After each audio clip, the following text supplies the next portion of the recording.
Hi guys, welcome to code maths channel. आज हम एक नई सीरीज चालू कर रहे हैं आर्टिफिशियल इंटेलिजेंस और मशीन लर्निंग के ऊपर। इस सीरीज में बिना मैथमेटिकल बैकग्राउंड के, बिना कोडिंग बैकग्राउंड के आप ये जो दो टॉपिक्स हैं इनके बारे में आपको समझाया जाएगा। बस एक चीज़ आपको ध्यान में रखनी है कि आपको लॉजिकल थिंकिंग के साथ आना है और आपको सारी चीज़ें समझाने की कोशिश करी जाएंगी। तो ये ना ही सिर्फ इंजीनियरिंग स्टूडेंट्स या स्टैटिस्टिक्स के स्टूडेंट्स के लिए हेल्पफुल है, पर ये MBA students, probably even law students, biology students या anyone who is interested in this field but doesn't have the technical capability, उन सब के लिए ये सीरीज बनाई जा रही है। तो आइए आगे चलते हैं।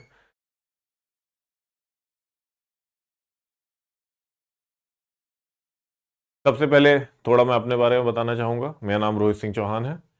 अ, मेरी एजुकेशन मैंने 2013 में आईआईटी वाराणसी से integrated dual degree which is a B Tech and M Tech, इस डिग्री को मैंने लिया था। उसके बाद मैं यूएस चला गया था, Columbia university which is an Ivy League university.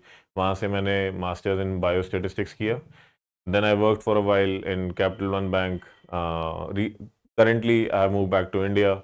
I'm based out of Noida and I'm working as the head of data sciences at Calens. So I have a team of expert data scientists, machine learning engineers, DevOps engineers who work with me to solve different client projects. और clients generally हमारे pharmaceutical clients हैं, finance clients हैं। तो काफ़ी exposure मिल जाता है इस field में रहने से, डिफरेंट मशीन लर्निंग की अलग अलग इंडस्ट्री प्रॉब्लम्स को सॉल्व करते हुए।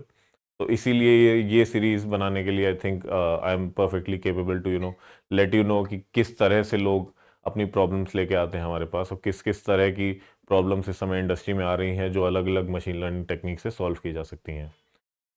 तो आज चलते हैं नेक्स्ट स्लाइड पे।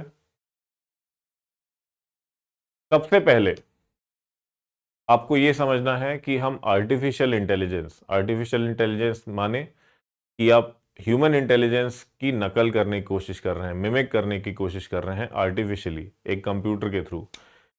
तो ये मिमिक करने की या जो नकल करने की कोशिश कर रहे हैं, उस नकल करने की जिसकी हम कोशिश कर रहे हैं, जो कि एक ह्यूमन माइंड है, वो किस स्केल पे काम करता है ये समझना बहुत ज़रूरी है।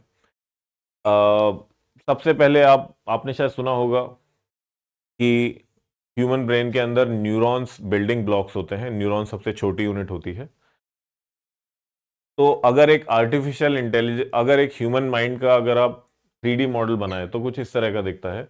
इसमें जो ग्रीन कलर है वो ब्रेन की सिनेप्सिस को डिनोट करता है और जो पर्पल डॉट्स आ रहे हैं ये न्यूरॉन्स को डिनोट करते हैं। थोड़ा सा मैं आपको बता दूं, अभी मैं न्यूरॉन और सिनेप्सिस भी समझाऊंगा, पर ये जो मॉडल है, यहां पे इस मॉडल में सिर्फ 3% ब्रेन के न्यूरॉन्स को दिखाया है। 97% ब्रेन के न्यूरॉन्स को नहीं दिखाया है और 0.0001% ब्रेन के सिनेप्सिस को दिखाया है, जो ग्रीन कलर से आप यहां देख सकते हैं। लेकिन उसके बाद भी आपको ये दिख रहा होगा कि ये 3D मॉडल काफी भरा भरा है। तो एक्चुअल में जो ब्रेन के न्यूरॉन्स हैं, जो सिनेप्टिक एक्टिविटी चल रही है, वो काफी ज्यादा है जितना इस 3D मॉडल से दिख रहा है। मीनिंग कि इवन दो 3D मॉडल काफी पैक्ड है, काफी भरा हुआ है, उसके बाद भी हम पूरी इंफॉर्मेशन दिखा ही नहीं सकते हैं कि ब्रेन किस स्केल पे काम करता है। और इस स्केल को हम लोग मिमिक करने की कोशिश कर रहे हैं। तो आप ये समझ सकते हैं कि कितना डिफिकल्ट होता है एक्चुअल में ह्यूमन ब्रेन को मिमिक करना, कितना किस लेवल पे उसको इंफॉर्मेशन प्रोसेस करनी होती है। ये चीज समझना हमारे लिए बहुत जरूरी है इससे पहले कि हम ये काम करें कि हम कैसे इसको मिमिक करेंगे। यहां तक पहुंचने में ह्यूमंस को 3 लाख ईयर्स लगे, 300,000 ईयर्स लगे।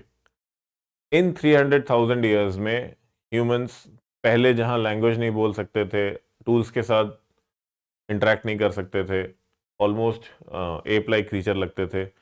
आज वो लैंग्वेज उनकी काफ़ी अच्छी हो गई है, लर्निंग कैपेबिलिटी काफ़ी अच्छी हो गई है, मोटर स्किल्स काफ़ी अच्छी हो गई हैं, वो आपस में सोशली कम्युनिकेट कर पाते हैं, इंटरनेट के थ्रू काफ़ी चीज़ें इवॉल्व हो गई हैं। तो इस लेवल तक पहुंचने में जो जो इंटेलिजेंस का लेवल है वो 3 लाख ईयर्स लगा। और आज आर्टिफिशियल इंटेलिजेंस यहाँ पे खड़ी हुई है कि ये दोनों इमेजेस एक्चुअल में मैंने एक डॉली नाम के ओपन एआई के टूल से बनाई है, और इसको बनाने में मुझे सिर्फ 5 सेकंड लगे थे। एक प्रॉम्प्ट दिया और 5 सेकंड में मैंने ये दोनों इमेजेस कंप्यूटर के थ्रू बनवा ली। तो आप ये देख सकते हैं कि ह्यूमन इंटेलिजेंस को यहाँ जहाँ 3 लाख साल लगे थे, वहां पे आज आर्टिफिशियल इंटेलिजेंस सिर्फ 10 सेकंड में काफी ह्यूमन इंटेलिजेंस को मिमिक करने की कैपेबिलिटी रखने लगी है। तो ये काफी इमेजिंग है एक्चुअल में। अब यहां तक पहुंचने की जर्नी हमारी कैसी रही है? ये सफर शुरुआत हुआ था 1943 में, ऑलमोस्ट वर्ल्ड वॉर टू के एंड के टाइम। यूएस गवर्नमेंट काफ़ी आर्टिफिशियल इंटेलिजेंस की तरफ ध्यान दे रही थी, और वॉरेन मैकलो और वॉल्टर पिट्स ने पहला न्यूरल नेटवर्क का पेपर निकाला।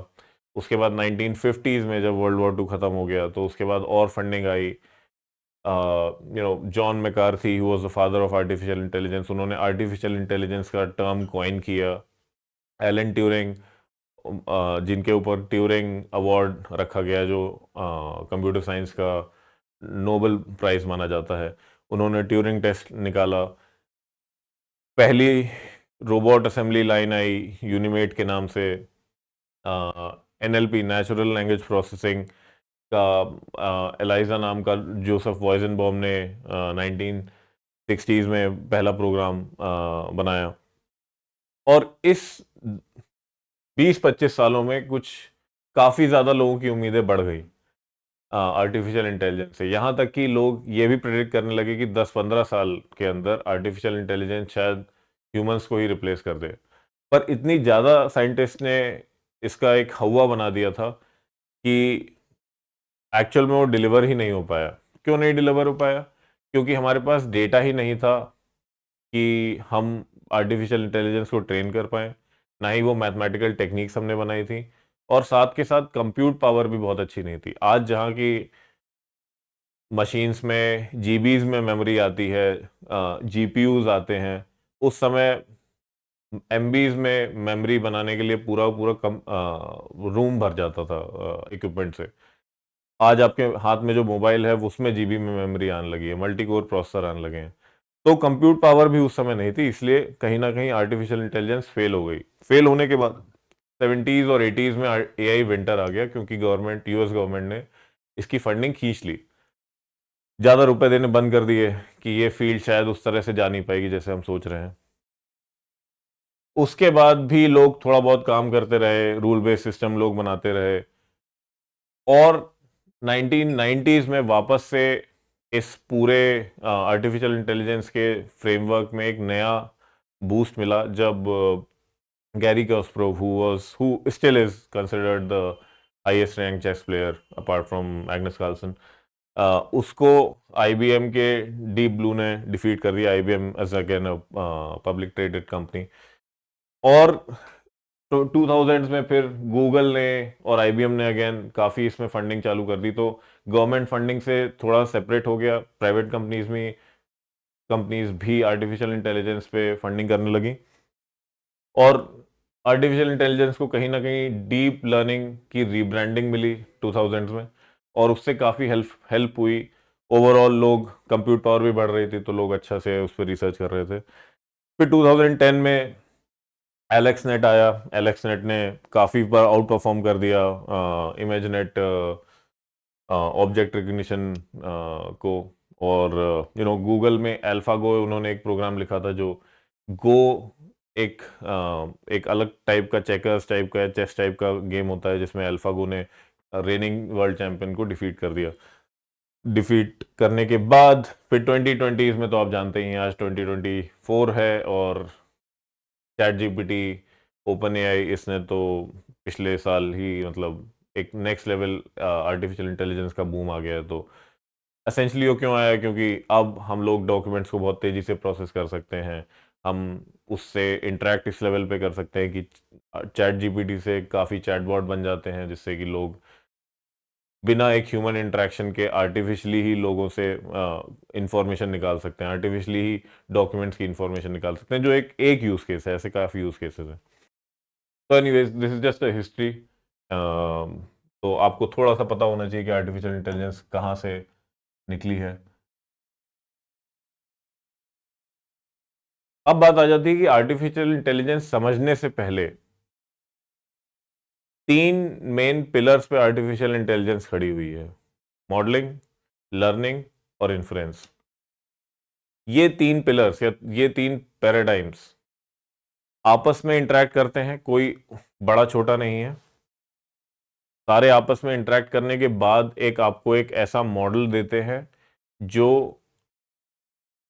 ऑटोमेटिकली आपको कुछ आंसर्स प्रोवाइड कर सकती है। अब मॉडलिंग पे अगर चले, जो पहला हमारा पिलर है, तो मॉडलिंग को समझने से पहले आप कुछ ऐसा इमेजिन करिए कि रोड नेटवर्क है। मान लीजिए मैं दिल्ली एरिया में रहता हूँ और वहाँ पे एक रोड नेटवर्क स्विगी या जोमेटो मिमिक करना चाहती है, जिससे कि वो ये समझ पाए कि डिलीवरी टाइम कितना होगा from point A to point B जब ऑर्डर प्लेस होता है। तो वो रोड नेटवर्क को मॉडल करने के लिए एक मैथमेटिकल फ्रेमवर्क बनाते हैं। वो मैथमेटिकल फ्रेमवर्क अलग अलग तरह के हो सकते हैं। एक एग्जांपल उसका ग्राफ नेटवर्क का हो सकता है। ग्राफ नेटवर्क में एक मैथमेटिकल कॉन्स्ट्रक्ट है। ग्राफ नेटवर्क में नोड्स सिटी के अंदर के डिफरेंट लोकेशंस हो सकती हैं, और उसकी जो एजेस हैं, जो लाइंस कनेक्ट कर रही हैं, वो आपका टाइम बता सकती हैं या डिस्टेंस बता सकती हैं दो नोड्स के बीच का। और वहां पे फिर हमारे वेट्स आते हैं। ये वेट्स ही मॉडल लर्न करता है, जैसा मैं अगली स्लाइड में बताऊंगा। एक तरह से आप मॉडल को ऐसा भी समझ सकते हैं कि मान लीजिए किसी आपको एक बिल्डिंग बनानी है, आपको एक ऑफिस स्पेस बनाना है। ऑफिस स्पेस बनाने के लिए आप एक आर्किटेक्ट के पास गए और उसने आपको अलग अलग ब्लूप्रिंट्स दिए कि एक आपका ब्लूप्रिंट ऐसा हो सकता है कि, अगेन मेरी ड्राइंग बहुत अच्छी नहीं है, पर एक ब्लूप्रिंट ऐसा हो सकता है। दूसरा ब्लूप्रिंट नॉर्मल ऑफिस स्पेस का ये हो सकता है कि आप ऐसा ऑफिस स्पेस बना सकते हैं।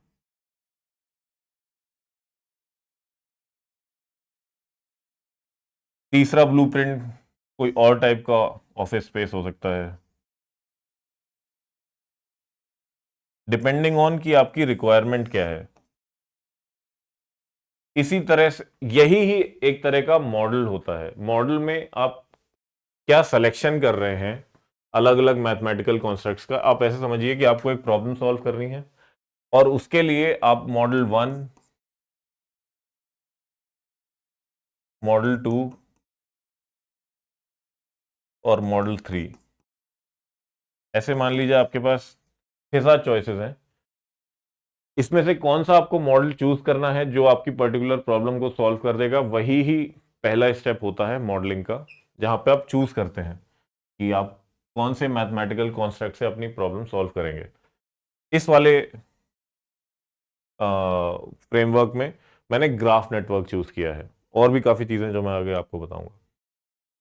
अब बात आती है कि मॉडल आपने चूज तो कर लिया कि आपको किस तरह से एक पर्टिकुलर प्रॉब्लम को सॉल्व करना है, पर वो प्रॉब्लम सॉल्व करने के लिए, क्योंकि आपको ऑटोमेटेड वे में चीजें करनी है, तो आपको लर्निंग करनी पड़ेगी। मॉडल को बताना पड़ेगा कि पहले चीजें ऐसी दिखती थी, उसके वहां से कुछ लर्निंग करो, फिर आप नई कोई प्रॉब्लम आएगी तो उसको सॉल्व करना बेसिस ऑन तुमने पहले क्या देखा है।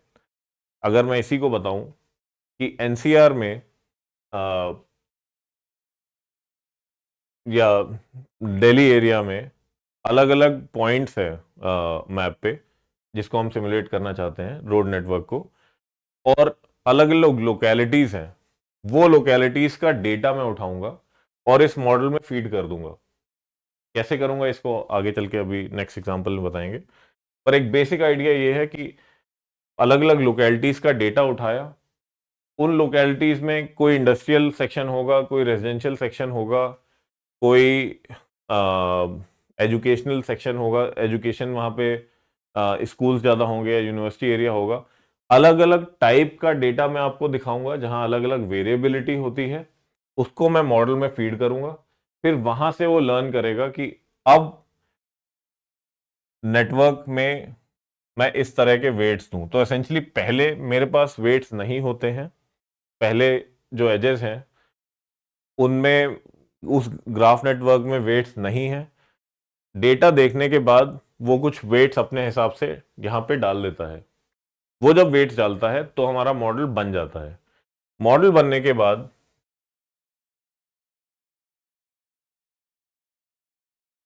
फिर मैं एक इन्फ्रेंस प्रॉब्लम लाता हूं, मैं उससे फिर कुछ क्वेश्चन पूछता हूं कि अच्छा अब तुमने ये तो समझ लिया कि किस तरह से तुम अपने रोड नेटवर्क को रिप्रेजेंट करोगे मैथमेटिकली। अब मुझे ये बताओ कि shortest distance between point M and point N क्या है। अब वो देखेगा कि अच्छा अलग अलग तरह से वो इस यहाँ पे इस नोड से इस नोड पे जा सकता है। एक रास्ता ये हो सकता था, एक रास्ता ये हो सकता था, ऐसे कई रास्ते हो सकते थे, अलग अलग परम्यूटेशन कॉम्बिनेशन हो सकते थे। पर उसको ये समझ में आता है कि एक्चुअल में जो सबसे छोटा रास्ता उसको दिख रहा है basis on the addition of all these terms, वो ये वाला है। और क्योंकि उसने ये लर्न कर लिया है कि यही सबसे यही वेट्स हैं, तो वो आराम से बता सकता है कि क्या शॉर्टेस्ट डिस्टेंस होगा, शॉर्टेस्ट डिस्टेंस होगा। इस केस में एक्चुअल में शॉर्टेस्ट डिस्टेंस ये निकल के आता है। जैसे आप देखें 1+4 1+2+1+1+1 is always less than all the other additions. इसलिए ये शॉर्टेस्ट डिस्टेंस को निकाल के दे देगा कि आपको इन पर्टिकुलर नोड्स के थ्रू जाते हुए एम से एन पे जाना है। तो ये तो हो गया हमारा एक बेसिक फ्रेमवर्क। अभी बस आप थोड़ा सा याद करने की कोशिश करिए कि कैसे मॉडलिंग होती है, कैसे लर्निंग होती है, कैसे इन्फ्लुएंस होती है। अब आ जाती है बात कि एक्चुअल इंप्लीमेंटेशन कैसे होगा। एक्चुअल इंप्लीमेंटेशन के लिए मैं एमनिस डेटा सेट का एग्जांपल लूंगा। MNIST data set National Institute of Standards and Technology करके यूएस में एक लेबर ब्यूरो का डेटा कलेक्शन ऑर्गेनाइजेशन है। उन्होंने अराउंड 90s में 70,000 employees and high school students का हैंड रिटन डेटा सेट बनाया, इकट्ठा किया, और उसके बाद वहां से उन्होंने लेबल डेटा सेट बनाया। मीनिंग कि एक इमेज अगर ऐसी दिखती है तो उन्होंने बताया कि ये इमेज एक्चुअल में 3 है, इसको लेबलिंग कहते हैं। क्योंकि कंप्यूटर को नहीं पता कि ये 3 है, आपको तो अपनी प्रीवियस नॉलेज से पता है कि ये ऐसा जब कर्व आते हैं, 2 कर्व आते हैं तो ये 3 दिखता है। पर कंप्यूटर को क्योंकि नहीं पता है, उसको ये लर्न करना है कि जब भी नया कोई ऐसा डेटा आए जिसमें इस तरह का कर्व आए तो 3 होगा। तो उसके लिए लेबलिंग जरूरी होती है। सबसे पहले इसको लेबलिंग की, लेबलिंग करने के बाद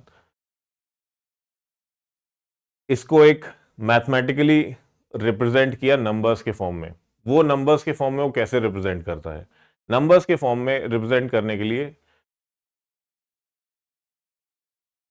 वो जो आपने पहले इमेज देखी थी उस इमेज को 28 बाय 28 बॉक्सेस में तोड़ देता है।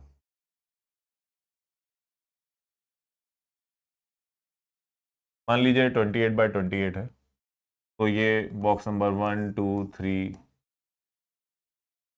टिल 28, और इधर भी बॉक्स नंबर 1 2 3 टिल 28। 28 बॉक्सेस में तोड़ देता है, जिसको हम एक्चुअल में पिक्सल्स कहते हैं।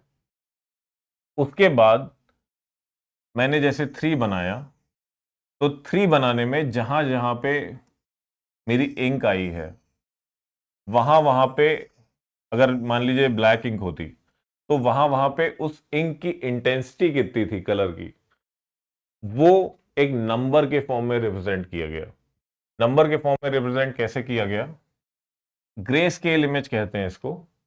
ग्रे स्केल इमेज में 0 से 255 की कलर की ग्रेडिंग होती है। कलर की grading is as in 0 is totally white and 255 is pure black. और अगर मान लीजिए बीच में 100 है तो वो कहीं ग्रे जोन में आएगा। 200 is more black than 100 on the grey scale. इसी को रिप्रेजेंट करते हुए, जैसा आप इमेज में भी देख सकते हैं, यहां पे 8 है, ये 8 है, ये 38 है, 137 है। 8 क्या रिप्रेजेंट कर रहा है? इस वाले बॉक्स को रिप्रेजेंट कर रहा है। जैसे आप देख सकते हैं, ये थोड़ा सा यहां पे इंक गई है। 8 इस वाले बॉक्स को रिप्रेजेंट कर रहा है। फिर 38 इस वाले बॉक्स को रिप्रेजेंट कर रहा है। सिमिलरली और ब्लैक होती गई जब इंक, जब एजेस पे ऑब्वियसली इंक थोड़ी कम पड़ती है पेन की, और जब ब्लैक हुई तो 137 हो गया, फिर 146 हो गया। फिर जब बहुत ब्लैक हो गई, मतलब जहां पे एक्चुअल में किसी ने लिखा था, तो फिर 200 की रेंज में नंबर आ गए। 232, 254, 255। 255 सबसे ज्यादा ब्लैक है। इसी तरह से इन्होंने हर एक पिक्सल पे, हर एक बॉक्स पे जो हमने पहले बनाए थे, एक नंबर डिनोट कर दिया। तो इससे हुआ क्या? इससे ये हुआ कि मशीन को ये समझ में नहीं आता कि ये दिखता कैसा है। उसको नंबर्स चाहिए, क्योंकि नंबर्स पे ही मैथमेटिकल मॉडल लग सकते हैं। अब हमने इस इमेज को नंबर्स के फॉर्म में कन्वर्ट कर दिया है। काफी इंटरेस्टिंग है। अब जब हमने नंबर्स के फॉर्म में कन्वर्ट कर दिया है, तो हम इसको एक मैथमेटिकल मॉडल में डाल सकते हैं। मैथमेटिकल मॉडल से लर्निंग करेंगे, लर्निंग से हम इन्फ्लुएंस करेंगे। अच्छा, एक चीज और बहुत जरूरी है कि इसमें 60,000 ट्रेनिंग इमेजेस थी हमारे डेटा सेट में, और 10,000 टेस्टिंग इमेजेस हैं। ट्रेनिंग इमेजेस पे हम लोग वो मॉडल को दिखाते हैं कि यहां से तुम समझो कि लेटर्स कैसे दिखते हैं, और समझने के बाद हम मॉडल की एक्यूरेसी चेक करने के लिए टेस्ट डेटा सेट लेते हैं। तो 10,000 इमेजेस का हमारा टेस्ट डेटा सेट है। अब डेटा तो आपने देख लिया। डेटा के बाद मॉडल की बारी आती है। मॉडल में हमने 3 layered neural network model choose किया है। शुरू में मैंने आपको बताया था कि ब्रेन के अंदर भी neurons are the basic building blocks of the information processing that goes on in the brain. इसी तरह से उसी आर्किटेक्चर को मिमिक किया गया है न्यूरल नेटवर्क के मॉडल से। इसमें भी न्यूरॉन्स होते हैं, नोड्स होती हैं, और जैसा आपने पहले सिमुलेशन में देखा था अलग अलग डॉट्स से, वैसे ही इसमें भी मान लीजिए अलग अलग डॉट्स होते हैं। डॉट्स हमारी नोड्स होती हैं। और एक तरह से, ऑल्दो ये बहुत टेक्निकली शायद सही नहीं होगा, पर सिर्फ एक मेंटल फ्रेमवर्क बनाने के लिए आप ऐसा सोच लीजिए कि जो सिनेप्सेस हैं, जो एक दूसरे को इंफॉर्मेशन एक दूसरे से पास करते हैं न्यूरॉन्स के बीच में, वो हमारी एजेस हो गई न्यूरल नेटवर्क के बीच की, न्यूरल नेटवर्क के नोड्स के बीच की। और इसमें इन्हीं एजेस पे क्या वेट हम लर्न करके डालते हैं, वही ही ये मॉडल हमारा डिजिट रिकग्निशन का सिस्टम कंप्लीट करेगा इसको। तो इसमें एक इनपुट लेयर होगी, एक हिडन लेयर होगी।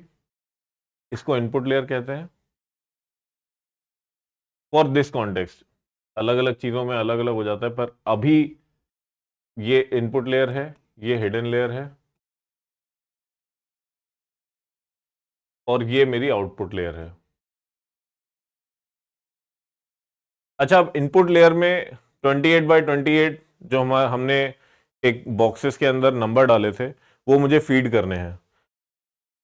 पर आप जैसा देख सकते हैं यहाँ 784 है। 784 से X1 से लेके X784 तक गया है। तो 784 अगर आप सोचें तो 784 is actually 28 into 28 multiplied by 28। तो ये हमने किया कैसे? ये हमने इस तरह से किया कि ये जो मैंने मैट्रिक्स बनाई थी, ये मैंने जो पूरा रिप्रेजेंटेशन बनाया था पिक्सल्स का, इसी को अगर मैं फ्लैटन कर दूं,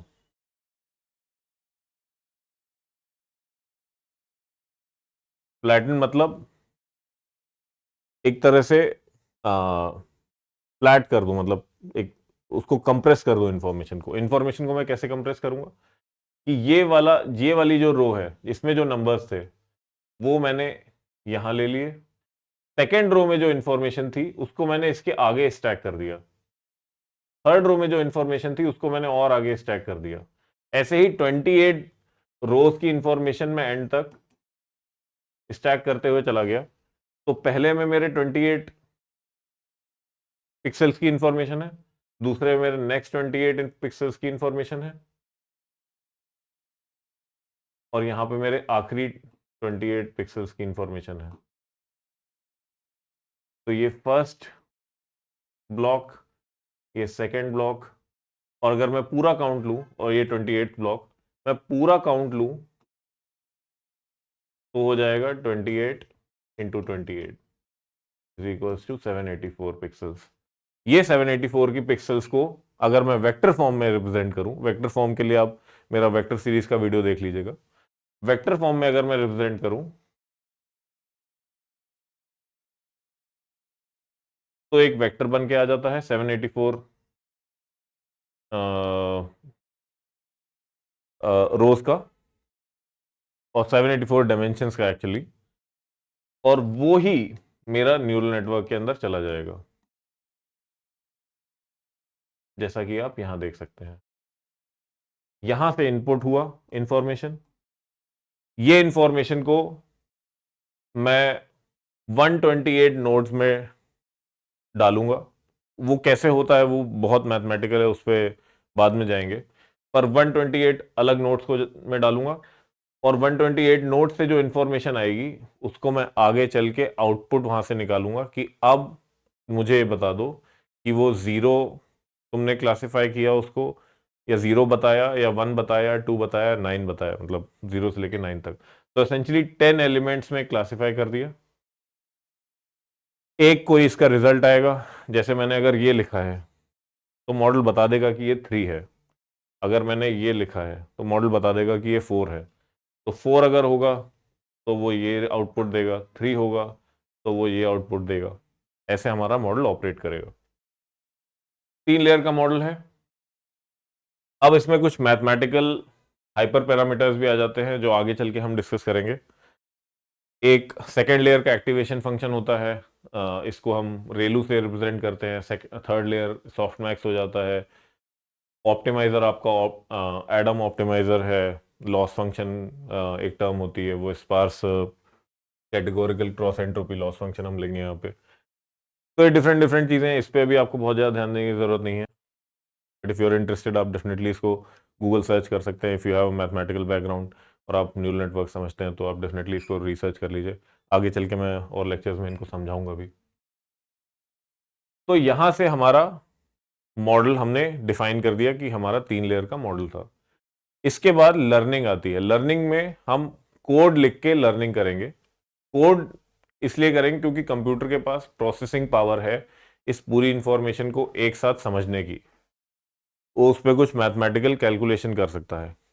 कोड हमारा यहाँ पे, अगर मैं पाइथन का एग्जांपल लूँ, मैं पाइथन की केरास लाइब्रेरी से अगर इसको सॉल्व करना चाहूँ तो पाइथन अगेन एक सॉफ्टवेयर प्रोग्रामिंग लैंग्वेज है। ये डेटा साइंस में बहुत एक्सटेंसिवली यूज़ करी जाती है, मोस्टली क्योंकि इसमें प्री बिल्ड पैकेजेस आते हैं। मतलब कि कुछ रिसर्चर्स ने, कुछ expert data scientist, expert engineers ने साथ में काम करके कुछ एपीआईज बना दिए, कुछ फंक्शन बना दिए हैं जिनको आप as a beginner programmer use कर सकते हैं। वहां से डायरेक्टली वो कोड उठा सकते हैं और वो आपके लिए प्रोसेस कर देगा। तो आपको पूरा न्यूरल नेटवर्क का कोड लिखने की जरूरत नहीं है, आप डायरेक्टली वो पैकेज इंपोर्ट कर सकते हैं। इसको हम लोग पैकेज कहते हैं, लाइब्रेरी कहते हैं। तो केरास काफ़ी सॉरी टेंसर फ्लो, केरास ये काफ़ी इंपॉर्टेंट लाइब्रेरीज हैं मशीन लर्निंग वर्ल्ड में। तो सबसे पहले हम ये लाइब्रेरीज इंपोर्ट करते हैं, उसके बाद हम डेटा सेट इंपोर्ट करते हैं। डेटा सेट पब्लिकली अवेलेबल है, तो एमनेस डेटा सेट हमने इंपोर्ट कर लिया। केरास के अंदर ये खुद से भी डेटा सेट आता है। उसके बाद हमने मॉडल बताया। ये हमारा मॉडल का आर्किटेक्चर जो मैंने आपको अभी बताया था कि 3 लेयर का मॉडल। पहली लेयर हमारी फ्लैटेंड लेयर होगी, जो मैंने आपको अभी समझाया था 28x28 की। फिर हमारी हिडन डेंस लेयर होगी, 128 इसमें नोड्स होंगे। और आखिरी हमारी आउटपुट लेयर होगी, क्योंकि इसमें, और ये 10 नोड्स की होगी क्योंकि ये 0 से 9 के बीच में क्लासिफाई करेगी। इसके बाद कंपाइल करने के टाइम पे हम हाइपर पैरामीटर बताते हैं कि ऑप्टिमाइजर आपका कौन सा होगा, लॉस फंक्शन कौन सा होगा, मैट्रिक्स आपको एक्यूरेसी पे इसको ऑप्टिमाइज करना है। उसके बाद हम लोग ये सारी इंफॉर्मेशन देने के बाद मॉडल को कहते हैं कि अब तुम डेटा लो और मॉडल में फीड करो और वहां से लर्निंग करो। यहाँ पे फिटिंग प्रोसेस आता है। ये एक्चुअल लर्निंग प्रोसेस हो रही है, यहाँ पे ट्रेनिंग हो रही है या लर्निंग हो रही है। यहां से वो अपने दिमाग में, ओ सॉरी, वो अपने इस आर्किटेक्चर में वेट्स असाइन कर देगा। जो फिटिंग प्रोसेस था, यहाँ पे वेट्स असाइन कर देगा कि ये 1 है, ये 300 है, ये 20 है। ऐसे अलग अलग वेट्स असाइन कर देगा। बायसेस भी आते हैं, पर वो बाद में बताऊंगा।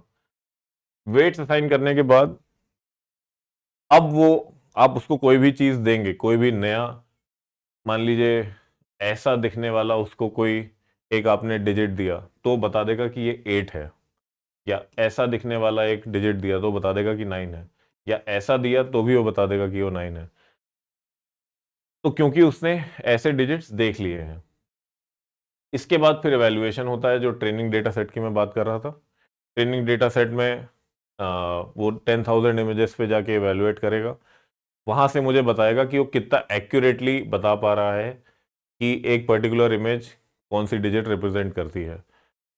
इस मॉडल की एक्यूरेसी मैं भी आपको दिखाऊंगा, 93% निकल के आई है। मतलब कि 100 में से अगर 93 टाइम्स मैं उसको 100 इमेजेस दूंगा तो 93 टाइम्स सही बताएगा कि वो डिजिट क्या थी, और 7 टाइम्स वो गलत बताएगा कि डिजिट क्या थी। उसके बाद फिर अगर आपका मन हो तो एडिशनल स्टेप प्लॉटिंग का भी रहता है जनरली मशीन लर्निंग में। प्लॉटिंग से हमें ये समझ में आता है कि क्या क्या डिफरेंट इमेजेस को उसने क्या रिजल्ट दिया था, जो मैं अभी आपको दिखाऊंगा। एसेंशली ये इन्फ्रेंस का पार्ट हो जाता है। तो ये देख लेते हैं। कोड कुछ ऐसा दिखता है। एक्चुअल में ये विजुअल स्टूडियो कोड में लिखा गया कोड है। अगर आप इसको देखें तो ये फिटिंग हो रही है मॉडल की, ये फिटिंग हो रही है मॉडल की। 34 सेकेंड लगे थे मॉडल फिट करने में। 5 इपॉक थे, 5 स्टेप्स में किया था। वो इपॉक का कॉन्सेप्ट बाद में बताएंगे। एंड देन एक्यूरेसी जो हमें मिली, वो हमें 93.6 एक्यूरेसी मिली परसेंटेज में। तो 93.6% एक्यूरेसी थी जो मैंने आपको बताया था। और एंड में हमारा इवैल्यूएशन मैट्रिक्स आ गई। तो यहाँ पे आपको ये देखने को मिल सकता है कि 7 को 99% टाइम से 7 ऐसा दिखता है तो वो 7 को 99% टाइम सही बताता है। 2 अगर ऐसा दिखता है तो 100% टाइम्स वो 2 को सही बता रहा है। 1 अगर ऐसा दिखता है तो 100% टाइम्स वो सही बता रहा है। 9 अगर ऐसा दिखता है तो 91% टाइम्स वो सही बता रहा है। 9 अगर ऐसा दिखता है तो 99% टाइम सही दिखा रहा है। अगर आप देखें तो 9 जनरली लोग ऐसे नहीं बनाते हैं, इसलिए मॉडल को भी नहीं पता कि ये कौन सा लेटर है, तो एक्यूरेसी थोड़ी गिर गई। लेकिन क्योंकि 9 ऐसा लोग हमेशा ही बनाते हैं, इसलिए मॉडल ने इसको 99% ज़्यादा एक्यूरेसी के साथ बताया कि ये 9 है। इसको कम एक्यूरेसी, 91% एक्यूरेसी, कम एक्यूरेसी के साथ बताया कि ये 9 है।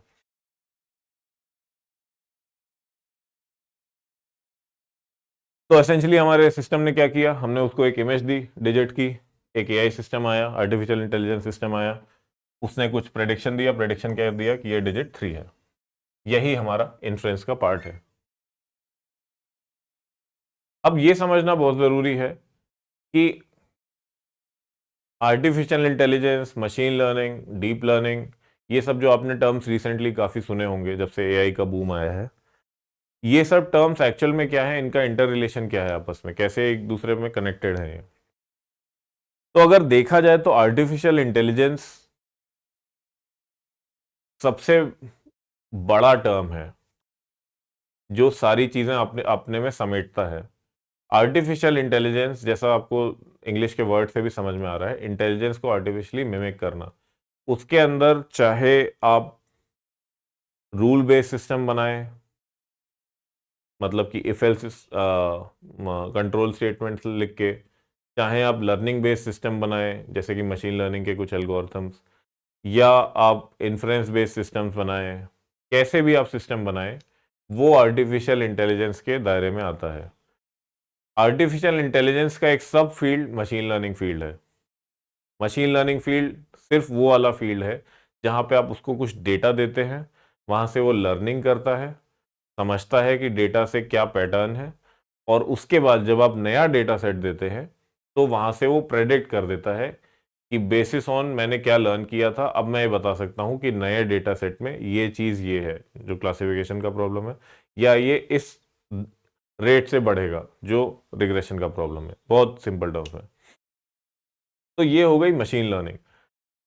मशीन लर्निंग अगर आप वैसे देखें तो मशीन जब लर्निंग कर लेती है उसको मशीन कहते हैं। ह्यूमन जब लर्निंग करता है, जैसे मैंने अभी तक 8-10 साल में जितनी भी मैथ पढ़ी, जितनी भी चीज़ें करी, तो मेरी ह्यूमन लर्निंग थी। मशीन भी अगर ये करे तो उसको मशीन लर्निंग कहते हैं। इसमें अलग अलग फील्ड आती हैं जो मैं आगे अगली स्लाइड में बताऊंगा। इसके बाद फिर न्यूरल नेटवर्क आते हैं। न्यूरल नेटवर्क जैसा मैंने आपको भी दिखाया था, 3 लेयर्ड न्यूरल नेटवर्क था। न्यूरल नेटवर्क मशीन लर्निंग के अंदर ही आते हैं। उनके ऊपर जितनी भी कॉम्प्लेक्स न्यूरल नेटवर्क्स जब बनते हैं तो उसको डीप लर्निंग कहते हैं। डीप लर्निंग के अंदर आप डेटा बिना लेबल के भी अगर आप डाल दें, और न्यूरल नेटवर्क अगर आपका रोबस्ट न्यूरल नेटवर्क है, सही न्यूरल नेटवर्क अगर आप यूज़ कर रहे हैं, चाहे वो CNN हो, RNN हो, LSTM हो, सही न्यूरल नेटवर्क अगर आप यूज़ कर रहे हैं और आपका काफ़ी डेप्थ में जाके अगर वो लर्निंग कर रहा है तो डीप लर्निंग के अंदर आता है वो। ये एक बेसिक मोटा मोटा डेफिनेशन है। तो essentially artificial intelligence again it's the all encompassing field. उसके अंदर में मशीन लर्निंग आती है जिसमें supervised and supervised reinforcement learning, ये सारी फील्ड्स आती हैं। उसी के अंदर न्यूरल नेटवर्क्स आते हैं। न्यूरल नेटवर्क्स जब कॉम्प्लेक्स हो जाते हैं, जनरली 3 लेयर से ज़्यादा के न्यूरल नेटवर्क हो जाते हैं, तो वो डीप लर्निंग के दायरे में आते हैं। अब थोड़ा क्लासिफिकेशन देख लेते हैं कि मशीन लर्निंग, आर्टिफिशियल इंटेलिजेंस और डीप लर्निंग कैसे क्लासिफाई की जा सकती है। आर्टिफिशियल इंटेलिजेंस अगर आप कैपेबिलिटी के बेसिस पे क्लासिफाई करें, कैपेबिलिटी के बेसिस पे अगर आप उसको अलग अलग भागों में तोड़ें, तो 3 तरह से आप उसको क्लासिफाई कर सकते हैं। पहला होता है वीक या नैरो एआई, दूसरा होता है जनरल आर्टिफिशियल इंटेलिजेंस, और तीसरा होता है सुपर आर्टिफिशियल इंटेलिजेंस या सुपर इंटेलिजेंस जिसको हम लोग कहते हैं। सुपर इंटेलिजेंस की बहुत अच्छे से अभी डिफाइन नहीं करा जा सकता है, एब्स्ट्रैक्ट कॉन्सेप्ट है। पर वीक या नैरो इंटेलिजेंस और जनरल आर्टिफिशियल इंटेलिजेंस को हम अच्छे से क्लास डिफाइन कर सकते हैं। वीक या नैरो एआई होती है जहां पे हम अभी खड़े हुए हैं आज 2024 में, जनवरी फरवरी या जनवरी 2024 में जहां पे हम लोग खड़े हुए हैं, वीक या नैरो एआई के अंदर हैं हम लोग अभी। अभी हम लोग नेटफ्लिक्स का रिकमेंडेशन इंजन, आप मूवीज कौन सी देख रहे हैं उसके बेसिस पे मैं आपको ये बता दूं कि आपको कौन सी मूवीज अच्छी लगेंगी। या एलेक्सा का वॉइस रिकग्निशन सिस्टम, कि मैं वो बोलूं hey Alexa play this song for me, और वो समझ जाए कि कौन सा सॉन्ग मैं बोल रहा हूँ वो। या चैट जीपीटी में आप प्रॉम्प्ट दें और आपको एक कोई सर्च कंप्लीट करनी हो, या आपको उससे कुछ समझना हो, कोई डॉक्यूमेंट का पर्टिकुलर पार्ट लाना हो, वो ये सारी चीज़ें वीक या नैरो एआई के अंदर आती हैं, या जितने भी एप्लीकेशन है। असेंशली मैं ये बताना चाहता हूं कि वीक या नैरो एआई अभी भी एक्चुअल ह्यूमन इंटेलिजेंस को मिमिक नहीं कर पाई है। एक्चुअल ह्यूमन इंटेलिजेंस जनरल, जिस दिन ऐसा हो गया कि हम लोग एक्चुअल ह्यूमन इंटेलिजेंस को मिमिक कर पाएंगे, तब हम लोग जनरल आर्टिफिशियल इंटेलिजेंस की तरफ बढ़ चुके होंगे। जनरल आर्टिफिशियल इंटेलिजेंस जैसे मेरी इंटेलिजेंस है, आपकी इंटेलिजेंस है, मैं लर्निंग कर सकता हूं, मैं सोच सकता हूं नई चीजें, मैं एब्स्ट्रैक्ट लेवल पे थिंकिंग कर सकता हूं। सिस्टम 1 सिस्टम 2 थिंकिंग का कॉन्सेप्ट होता है, मैं उस पे जा सकता हूँ। अभी वीक या नैरो आई सिर्फ सिस्टम वन थिंकिंग कर पाती है। थोड़ा सा मैं आपको system one system two thinking भी बता देता हूँ। एक काफी अच्छी बुक है thinking fast and slow, Daniel Kahneman की। Daniel Kahneman economics Nobel laureate है। तो उन्होंने system one system two thinking के बारे में एक थ्योरी बनाई है। System one thinking essentially instantaneous a spontaneous reaction to a stimuli in the environment। वह उस पे कैसे ब्रेन रिएक्ट करता है कि आपके सामने एकदम से कोई चीज आ जाए और उस पर रिएक्ट आप कैसे करते हैं, वो सिस्टम वन थिंकिंग का पार्ट है। मान लीजिए आप मैं हर दिन अपने घर से ऑफिस की तरफ जाता हूँ और मुझे ऑटोमेटिकली पता है कि मुझे कौन सा रास्ता लेना है, मैं ज़्यादा उस पर दिमाग नहीं लगाता। वो मेरा एक तरह से मसल मेमोरी टाइप आ गई है, या अब मुझे क्योंकि मैं इतनी बार उस चीज़ को कर चुका हूँ इसलिए वो सिस्टम वन थिंकिंग के अंदर आ गया। सिस्टम टू थिंकिंग क्या होता है कि जहां पे मैं लॉजिकली काम करता हूं अपनी सारी मेंटल प्रावस को लगाते हुए। मतलब कि जैसे मुझे कोई फाइनेंशियल डिसीजन लेना है। मान लीजिए मेरे अकाउंट में 1 करोड़ रुपया पड़ा हुआ है और मेरे पास रियल स्टेट में लगाने का ऑप्शन है, मेरे पास एसआईपी में रुपए लगाने का ऑप्शन है, मेरे पास ट्रेडिंग करने का ऑप्शन है, क्रिप्टो करेंसी में लगाने का ऑप्शन है। तो मैं रिस्क बेनिफिट एनालिसिस करूंगा। मैं देखूंगा कि रिटर्न मुझे सबसे ज़्यादा किस में मिल रहा है, आरओआई किस में सबसे ज़्यादा मिल रहा है, कितने टाइम में मुझे आरओआई मिलेगा। ये सारी थिंकिंग जो होती है वो सिस्टम टू थिंकिंग के अंदर आती है। ये एक तरह का एग्जांपल है। एसेंशियली सिस्टम टू थिंकिंग में ट्री बेस्ड स्ट्रक्चर बन जाता है आपकी थिंकिंग में, कि आप अलग अलग ऑप्शंस को वे करते हैं, उसके अंदर सब ऑप्शंस आते हैं और सब ऑप्शंस आते हैं, और आप सबको एक कहीं ना कहीं एनालाइज करके एक जो डायरेक्शन में जाते हैं। वो जो लॉजिकल प्रोसेस होता है या आप लोगों से इंटरेक्ट करते हैं वो सिस्टम टू थिंकिंग के अंदर आता है। तो अभी जितनी भी एआई बनी है वो सिस्टम वन थिंकिंग पे ही चल रही है। रिएक्शनरी है आर्टिफिशियल इंटेलिजेंस का पूरा लर्निंग। सिस्टम टू थिंकिंग पे अभी भी आर्टिफिशियल इंटेलिजेंस नहीं आ पाई है। जिस दिन आ जाएगी उस दिन हम लोग जनरल आर्टिफिशियल इंटेलिजेंस की तरफ बढ़ चुके होंगे। अब आती है बात सुपर इंटेलिजेंस की। सुपर इंटेलिजेंस क्या होता है कि एक एब्स्ट्रैक्ट कॉन्सेप्ट है, अभी हम लोग बहुत अच्छे से डिफाइन नहीं कर पाएंगे। पर सुपर इंटेलिजेंस, मान लीजिए आदमी से भी कोई ऊपर लेवल का क्रीचर है जो बहुत ज्यादा इंफॉर्मेशन को प्रोसेस करके बहुत ही कॉम्प्लेक्स डिसीजन बना पाए, वो सुपर इंटेलिजेंस है। अगर आपने इसका एग्जांपल दूं तो Age of Ultron Avengers 2 movie जो थी, वहां पे अल्ट्रॉन का जो विलेनियस कैरेक्टर था वो एक तरह से सुपर इंटेलिजेंस के अंदर आता था। वो जिस दिन वो उसका बर्थ होती है उस कैरेक्टर की, उस रोबोट की, with in a matter of few hours, I think with in a matter of the entire night, वो पूरे इंटरनेट को पार्स कर लेता है, छान लेता है, और उसके बाद वहां से कुछ डिसीजंस बनाता है जिसके बेसिस पे वो मूवी प्रोग्रेस करती है। वो विलनियस कैरेक्टर है तो एसेंशियली वो कहता है कि ह्यूमंस ही इतने ज्यादा फ्लॉड हैं कि इस पूरी ह्यूमन रेस को खत्म कर देना चाहिए। That's also ethical problem in artificial intelligence. तो सुपर इंटेलिजेंस एसेंशियली यही है, वो पूरी इंफॉर्मेशन को एक साथ प्रोसेस कर लेता है और एक अलग लेवल पे प्रोसेस कर लेता है। वो जब थिंकिंग भी, जब वो अपनी प्लानिंग भी करता है तो उसके पास plan A, plan B, plan C से लेकर प्लान 100 तक के होते हैं। वो मल्टीपल लेवल्स पे अपने क्लोन्स बना लेता है। तो वो एक तरह से सुपर इंटेलिजेंस का एक एग्जांपल है।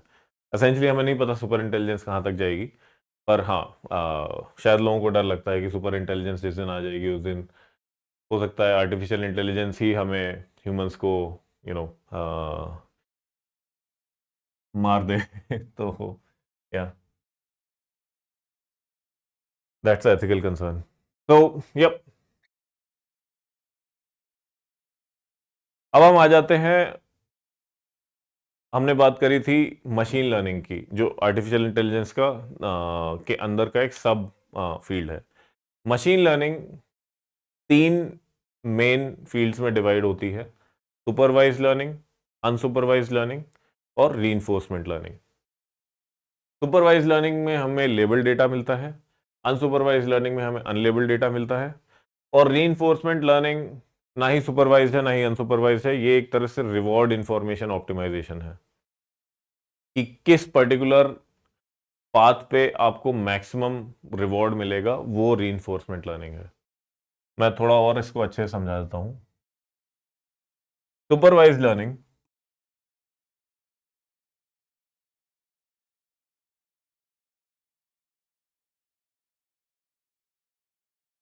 में, जैसे लेबल डेटा सेट की मैंने आपको जो बात करी, मान लीजिए आपके पास डॉग्स, एक क्लासिकल एग्जांपल लेते हैं, मान लीजिए आपके पास डॉग्स और कैट्स की इमेजेस हैं, और आपके पास जब भी कोई नई इमेज आए, आप कोई नया डॉग या कैट की इमेज लें, तो आप मशीन लर्निंग से ये प्रेडिक्ट करना चाहते हैं कि ये कैट है या ये डॉग है, और आपके पास पहले से भी कुछ इमेजेस पड़ी हैं कैट्स और डॉग्स की। तो वो जो पहले से जो इमेजेस पड़ी हैं, जो हिस्टोरिकल डेटा पड़ा हुआ है, उसमें अगर आपके पास ये फोटो है, फोटो में एक कैट बनी हुई है,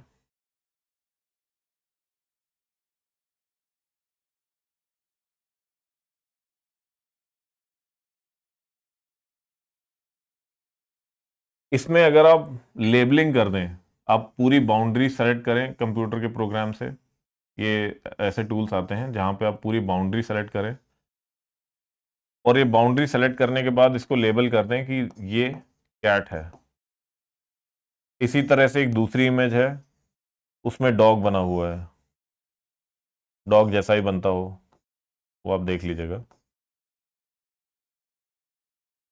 इसको, इसमें अगेन आप बाउंड्री सेलेक्ट करें, सारे पिक्सल सेलेक्ट करें, और इसको बताएं कि ये डॉग की इमेज है, और ऐसा आप मल्टीपल इमेजेस के साथ करें, तो एसेंशियली आपने लेबलिंग कर दी।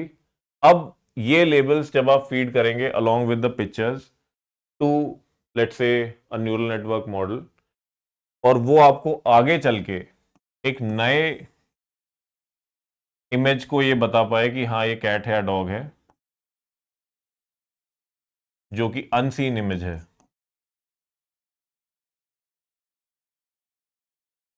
या फ्यूचर में जो आप जिसको जो इमेज देंगे, तो ये सुपरवाइज लर्निंग है, क्योंकि आपने लेबल डेटा सेट दिया था उसको। ठीक है। इसी तरह से लेबल डेटा सेट में ऐसा भी होता है कि मान लीजिए आपको हाउसिंग प्राइसेस प्रेडिक्ट करने हैं। हाउसिंग प्राइसेस के लिए आपके पास आ, दो पैरामीटर्स हैं। ये प्राइस है, थ्री डायमेंशनल एक्सिस पे हम लोग हैं, और पहला मेट्रिक है जिसपे आप एवेल्युएट करते हैं कि लोकेलिटी क्या है, अच्छी लोकेलिटी है, बुरी लोकेलिटी है। दूसरा मेट्रिक है कि वहाँ पे रेंटल इनकम कितनी है। मैं दो वेरिएबल लेता हूं, और उन दोनों वेरिएबल्स को मैं लेबल कर देता हूं कि लोकेलिटी में मैं 0 1 दे रहा हूं, या ग्रेडिंग कर रहा हूं कि लोकेलिटी 1 से लेके 10 तक मैं किस किस तरह से उसको रेट करूंगा। 1 मतलब कि वो बेकार लोकेलिटी है, हो सकता है वहां पे क्राइम ज़्यादा हो। 10 मतलब कि शायद वो अच्छी लोकेलिटी है, पॉश लोकेलिटी है। मैंने यहाँ पे दे दिया कि वो 1 से लेके 10 तक कौन कौन सी लोकेलिटीज़ हैं। इसी तरह से रेंटल इनकम कितनी जनरेट होगी कि एक पर्टिकुलर टाइप का घर है, उसमें रेंटल इनकम हो सकता है ज़्यादा जनरेट हो, एक पर्टिकुलर टाइप का घर है उसमें रेंटल इनकम कम जनरेट हो। ये दोनों चीज़ें क्योंकि मैंने लेबल कर दी हैं, मैं पहले से मुझे पता है कि क्या मेट्रिक है जिस पे प्राइसेस डिफाइंड है, तो अगेन ये भी एक लेबल डेटा सेट है। अब इसमें अगेन मैंने दो तरह की प्रॉब्लम आपको बताई सुपरवाइज लर्निंग में, दोनों लेबल डेटा सेट से। पहले में मैंने आपको क्लासिफिकेशन प्रॉब्लम बताई है,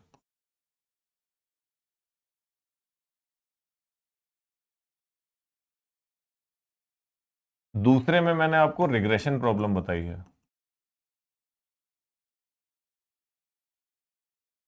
क्लासिफिकेशन प्रॉब्लम में आप क्लासिफाई करते हैं, आप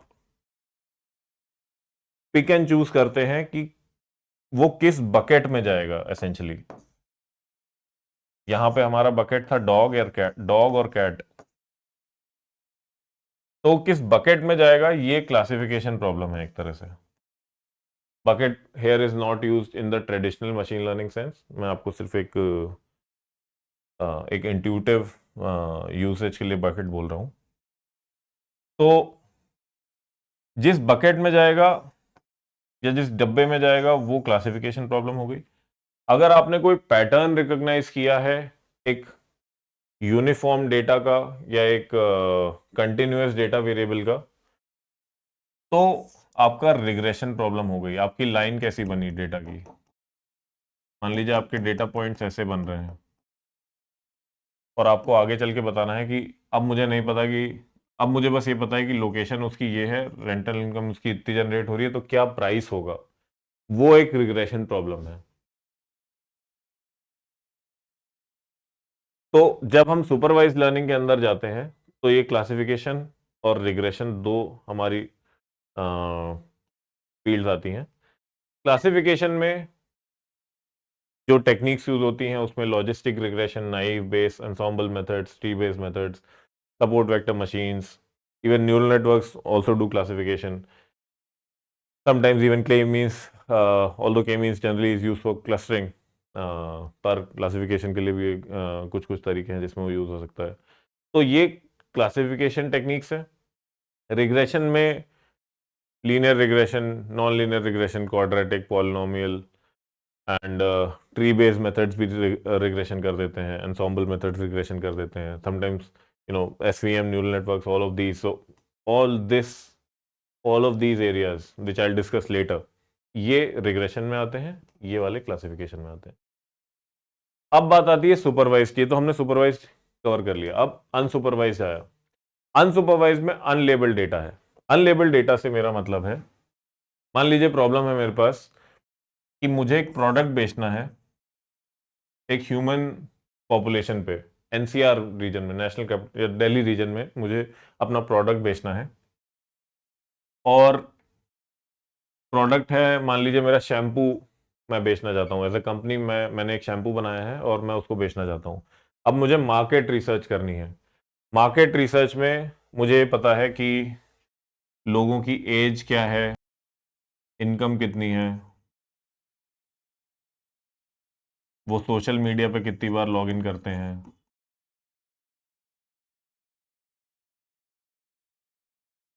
टैक्स कितना पे करते हैं, उनका क्रेडिट स्कोर कितना है।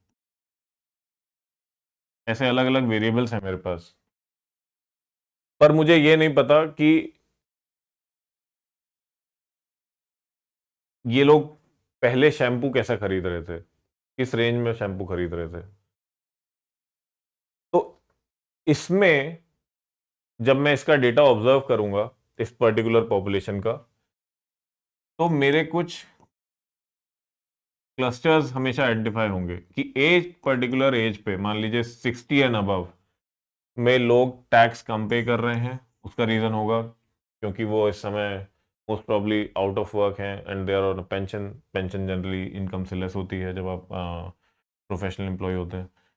तो एज 65 में, मतलब एक एक बकेट आपको ऐसा दिखेगा कि 65 जब एज है तो इनकम कम है, टैक्स भी लोग कम पे कर रहे हैं, क्रेडिट स्कोर हो सकता है थोड़ा कम हो, सोशल मीडिया पे कम होंगे। इसी तरह से दूसरा आपको बकेट दिखेगा जब आप एनालाइज करेंगे, जब आप उस पर अनसुपरवाइज लर्निंग टेक्निक्स लगाएंगे जहां पे आपको लेबल डेटा नहीं है। दूसरा आपको दिखेगा 25 to 60, इसमें लोग ज़्यादा इनकम होंगी, या इवन 25 to 45 एंड 45 to 60, दो बकेट, दो क्लस्टर्स बना लेते हैं। एक क्लस्टर की कुछ कैरेक्टरिस्टिक्स होंगी, दूसरी कुछ और कैरेक्टरिस्टिक्स होंगी। तो ये जो आइडेंटिफिकेशन प्रॉब्लम है, जहां पे हम अलग अलग, मतलब पूरी पॉपुलेशन को एक जगह डाल देते हैं और वहां से हम क्लस्टर्स आइडेंटिफाई करते हैं, वो अनसुपरवाइज्ड मशीन लर्निंग के अंदर आता है, जहां हमें लेबल्ड नहीं है, हमें ये नहीं पता था कि कौन कैसा शैम्पू खरीद रहा है, पर कुछ यूनिफाइंग कैरेक्टरिस्टिक्स हैं लोगों के, जिससे कि हम उनको एक पर्टिकुलर क्लस्टर में डाल सकते हैं। उसके बाद मार्केट रिसर्च प्रॉब्लम में आप ये आइडेंटिफाई करेंगे कि आपको अपना प्रोडक्ट किस पर्टिकुलर क्लस्टर में ज़्यादा सेल करना है, किस में कम सेल करना है। वो अगेन वो एक पूरी प्रॉब्लम हो जाती है मार्केट सेगमेंटेशन की, पर एसेंशियली यही ही आपका अनसुपरवाइज लर्निंग होती है। तो क्लस्टरिंग, जैसा मैंने आपको समझाया, this is called clustering. Clustering में आप ये चीज आइडेंटिफाई करते हैं। अच्छा, दूसरी चीज, क्लस्टरिंग और साथ के साथ डायमेंशनैलिटी रिडक्शन भी अनसुपरवाइज लर्निंग के अंदर आता है। डायमेंशनैलिटी रिडक्शन क्या है? डायमेंशनैलिटी थोड़ी सी मैं आपको बता देता हूं। डायमेंशनैलिटी रिडक्शन क्या है कि आपके पास, आपने जो डेटा यहां पे सेलेक्ट किया था, इसमें आपने 100 फीचर्स की इंफॉर्मेशन ले रखी है। ये तो मेन मेन इंफॉर्मेशन थी कि एज है, इनकम है, सोशल मीडिया पे जाते हैं कि नहीं, टैक्स, क्रेडिट स्कोर। पर शायद कुछ ऐसी इंफॉर्मेशन भी हो कि उनके पास डॉग्स हैं या कैट्स हैं, या वो किस तरह का मिल्क कंज्यूम करते हैं, क्या वो लो फैट मिल्क कंज्यूम करते हैं, क्या वो हाई फैट मिल्क कंज्यूम करते हैं, क्या उनकी ईटिंग हैबिट्स हैं। तो शैम्पू बेचने के लिए शायद ये इंपॉर्टेंट नहीं है कि आपके पास कैट है या डॉग है, या आपके पास आप किस तरह का मिल्क कंज्यूम कर रहे हो, या आप बुक्स पढ़ते हो कि नहीं पढ़ते हो। ये सब नॉन एसेंशियल फीचर्स हैं, बल्कि ये वाले फीचर्स जैसे एज, इनकम, सोशल मीडिया पे जाना, टैक्स, क्रेडिट स्कोर, ये हो सकता है एसेंशियल फीचर्स हो। तो ये चीज निकालना कि कौन सा फीचर एक पर्टिकुलर प्रॉब्लम को सॉल्व करने के लिए यूजफुल है और कौन सा नहीं है, वही ही एक तरह से डायमेंशनैलिटी रिडक्शन के अंदर आ जाता है। तो एक मॉडल को बनाते समय, out of a set of 100 features, let's say कितने फीचर्स इंपॉर्टेंट है, लेट्स से 10 फीचर्स इंपॉर्टेंट है, उनको यूज करना और 90 को हटा देना, ये डायमेंशनैलिटी रिडक्शन की का एक प्रोसेस है। और भी अलग अलग प्रोसेस होते हैं, पर मोटा मोटा आइडिया यही है। अब डायमेंशनैलिटी रिडक्शन में प्रिंसिपल कंपोनेंट एनालिसिस आ जाती है, कर्नल पीसी आ जाता है, और क्लस्टरिंग के अंदर के मींस क्लस्टरिंग, हायरार्किकल क्लस्टरिंग, के मीडोइड्स क्लस्टरिंग, अलग अलग टाइप के हमारे। अब आ जाते हैं रीइंफोर्समेंट लर्निंग पे। रीइंफोर्समेंट लर्निंग एक ऐसी टेक्निक होती है जो कि सुपरवाइज्ड और अनसुपरवाइज्ड दोनों से थोड़ा सा अलग है। इसमें आप, पर स्टिल मशीन लर्निंग के अंदर ही आती है, इसमें आप रिवॉर्ड को मैक्सिमाइज कर रहे होते हैं, और अगर आप एक सर्टेन सेट ऑफ एक्शंस नहीं लेते हैं तो आपको पनिश किया जाता है, जिससे कि आप हमेशा एक सर्टेन पाथ पे जा पाए, या मशीन लर्निंग एल्गोरिथम एक सर्टेन पाथ पे जा पाए एक पर्टिकुलर ऑब्जेक्टिव को हासिल करने के लिए, या एक पर्टिकुलर ऑब्जेक्टिव को ऑप्टिमाइज करने के लिए। इसका एग्जांपल हो सकता है कि मान लीजिए मेरे पे एक डॉग है। अब डॉग को मैं चाहता हूं कि जब भी वो शैतानी ना करे तो मैं उसको ट्रीट दूं, और जब भी वो शैतानी करे तो मैं उसको पनिश करूं। एक टाइम ऐसा आएगा जब मैं उसको सेवरल टाइम से सारी चीजें कर चुका हूंगा, तो डॉग हमेशा गलत चीज करने से रुकेगा, क्योंकि उसको पता है कि पनिश होएगा वो। और अगर वो अच्छे काम करेगा, मान लीजिए मैंने बॉल फेंकी और मैं चाहता हूं कि वो बॉल लाए, और मैं उसको हमेशा उस पर ट्रीट देता था, तो हमेशा बॉल लाएगा। एसेंशियली मैं क्या ऑप्टिमाइज कर रहा हूं? मैं ये ऑप्टिमाइज कर रहा हूं कि मेरा डॉग अच्छे बिहेवियर सीखे, बेकार बिहेवियर ना सीखे। यही ही रीइंफोर्समेंट लर्निंग है। मैं कुछ लर्निंग को रीइंफोर्स कर रहा हूं उसके दिमाग में। इसका प्रैक्टिकल एग्जांपल यूट्यूब का रिकमेंडेशन इंजन भी हो सकता है। आप मान लीजिए कि जैसे ही आप यूट्यूब पे जाते हैं, और अगर आपने मान लीजिए शॉर्ट्स खोले, यूट्यूब शॉर्ट्स खोले, या आपने कुछ वीडियोस आपको वो रिकमेंड करता है, वो यूट्यूब का एल्गोरिथम ये चाहता है कि आप मैक्सिमम टाइम यूट्यूब पे रहें, तो वो उसका ऑब्जेक्टिव है।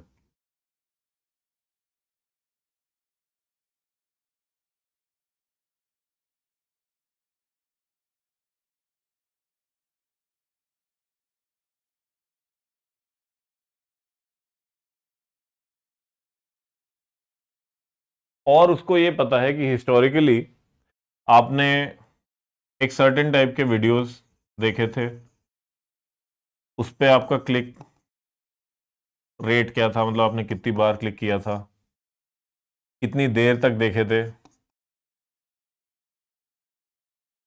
क्या आपने लाइक शेयर सब्सक्राइब किया था। इसी से मुझे याद आया, आप मेरा चैनल जरूर लाइक शेयर और सब्सक्राइब करिए अगर आपको ये कंटेंट पसंद आ रहा है। तो ये सारी मैट्रिक्स उसके पास हैं। उसका ऑब्जेक्टिव है कि आप मैक्सिमम टाइम यूट्यूब पे रहें, जिससे कि वो आपको ऐड दिखा पाए और ऐड से रुपए कमा पाए। तो ये सारी चीजें करने के लिए जो वो अलग अलग वीडियोस आपको रिकमेंड करता है, वही ही रीइंफोर्समेंट लर्निंग का एक तरह से पार्ट होते हैं। और भी एल्गोरिथम लग रहे होते हैं, पर रीइंफोर्समेंट लर्निंग के भी एल्गोरिथम लगते हैं उसमें, कि वो रीइंफोर्स करे कि आप एक सर्टेन टाइप का, जो वो सबसे पहले तो ये समझ जाए कि आपको किस टाइप का कंटेंट पसंद है, किस चैनल पे जाना आपको पसंद है। और इन सारी चीज़ों से, और भी काफ़ी इंडिकेटर्स हैं, वो सारी चीज़ों से सीख के फिर वो आपको एक सर्टेन प्रोफाइल की चीज़ें दिखाने लगे। अब जैसे मेरे घर में, मेरे ही अकाउंट में जो मेरा टीवी है उस पे, क्योंकि मेरी छोटी सी बेटी है, तो वहाँ पे सिर्फ बेबी वीडियोस दिखाता है वो। और मैं जब अपने मोबाइल से एक्सेस करता हूँ जहाँ पे मेरी बेटी का एक्सेस नहीं है, वहाँ पे वो मुझे मेरे पसंद की चीज़ें दिखाता है, ऑल्दो मेरा ही अकाउंट है। तो उसने यहाँ तक आइडेंटिफाई कर लिया है कि किस डिवाइस से मैं अपना यूट्यूब कंटेंट कंज्यूम कर रहा हूँ। एक डिवाइस पे ऑल्दो सेम अकाउंट है, एक डिवाइस पे मेरी बेटी का एक्सेस ज़्यादा है, एक डिवाइस पे मेरा एक्सेस ज़्यादा है, मेरे मोबाइल पे मेरा एक्सेस ज़्यादा है। तो यही ही रीइंफोर्समेंट लर्निंग का पार्ट है। वो मेरी बेटी को रीइंफोर्स कर रहा है कि तुम ज़्यादा से ज़्यादा बेबी वीडियोस देखो, और मुझे रीइंफोर्स कर रहा है कि मैं ज़्यादा से ज़्यादा, हो सकता है एआई के वीडियोस देखूं, या हो सकता है मैं मूवी के ट्रेलर्स देखूं, या जो भी मेरा मुझे जो भी चीज़ें पसंद है। तो ये रीइंफोर्समेंट लर्निंग का पार्ट है। इसमें मार्कऑफ डिसीजन प्रोसेस आ जाते हैं, इसमें सारसा और क्यू लर्निंग, ये दो तीन तरह के डिफरेंट एल्गोरिथम्स आते हैं। मार्कऑफ डिसीजन प्रोसेस डेफिनेटली काफ़ी ज़्यादा यूजफुल है स्टोकेस्टिक्स में, जो आगे चल के मैं आपको बताऊंगा, random walk and all these things. तो ये हो गया हमारा, अभी तक मैंने आपको बता दिया कि सुपरवाइज लर्निंग, अनसुपरवाइज लर्निंग और रीइंफोर्समेंट लर्निंग मशीन लर्निंग के पार्ट कैसे हैं। अब आता है हमारा deep learning, which again is sub field of machine learning and artificial intelligence. Deep learning में हम सिर्फ कॉम्प्लेक्स न्यूरल नेटवर्क्स की ही बात करते हैं। ये एक तरह से 5 या 6 डिविजन्स में इसके डिविजन्स होते हैं, डिपेंडिंग ऑन कि न्यूरल नेटवर्क का इंटरनल आर्किटेक्चर कैसा है। सबसे बेसिक आपका न्यूरल नेटवर्क का आर्किटेक्चर होता है feed forward neural architecture. Feed forward neural architecture में जो भी आपका न्यूरल नेटवर्क बन रहा है,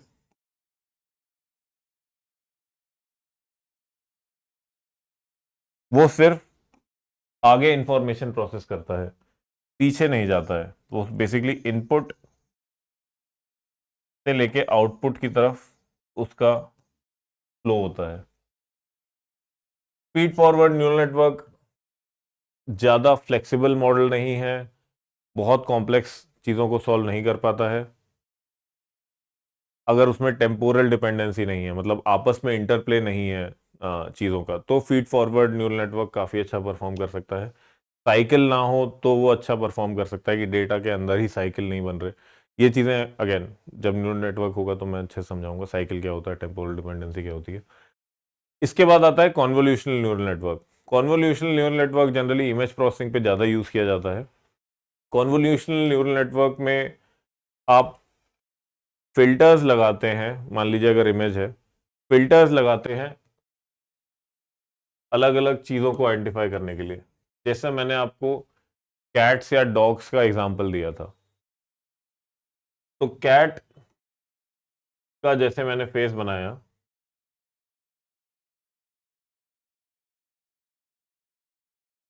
इसमें मैं छोटे छोटे सबसेट लेता हूं,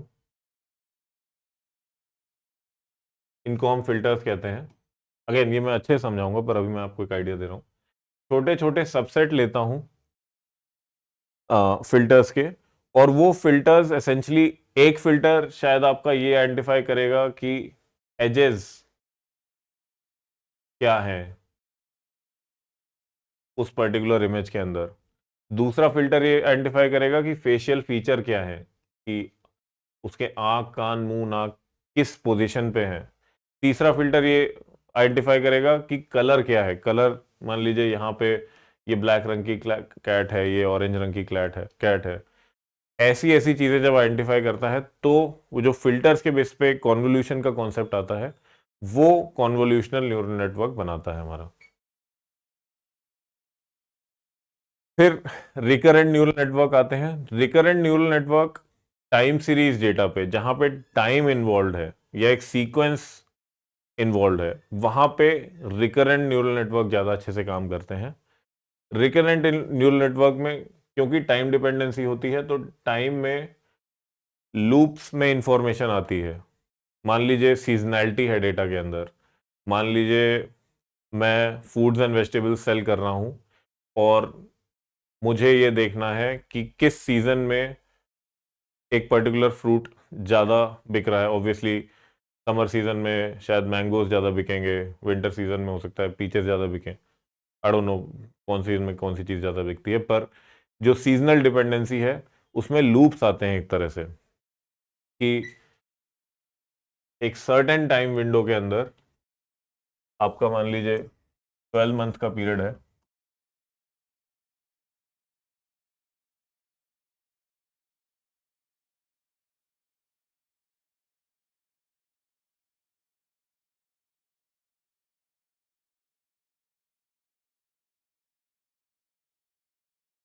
ये मंथ्स है मेरे, एंड ओवर द ईयर्स मेरे पास डेटा अवेलेबल है।